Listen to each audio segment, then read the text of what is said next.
Hi అండి, నా పేరు సంధ్య. ఈరోజు మనం టేస్టీ హెల్దీ చేపల కర్రీని అయితే చేసుకుందాం. వీటిని చేరమేను అంటారు. ఇది వరకు బాగా చిన్నగా ఉండేవి, ఇప్పుడు ఈ సైజ్ అయితే వస్తున్నాయి. వాటిని సాల్ట్ వేసుకుని 1-2 సార్లు క్లీన్ చేసుకుని ఒక బౌల్లోకి తీసుకోవాలి.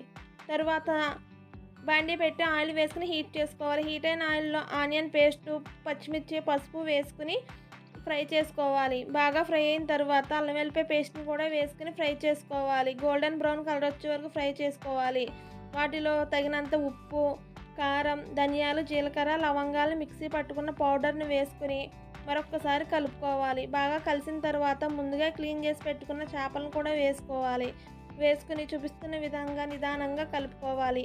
స్పీడ్గా కలిపితే చేపలన్నీ చిదురైపోతాయి. వాటిలో తగినంత వాటర్ని వేసుకుని చూపిస్తున్న విధంగా కలుపుకొని మూత పెట్టి సిమ్లో ఉడికించుకోవాలి. బాగా ఉడికిన తర్వాత మూత తీసి చూస్తే టేస్టీ చేపల కర్రీ రెడీ. మీకు ఈ వీడియో నచ్చితే ప్లీజ్ లైక్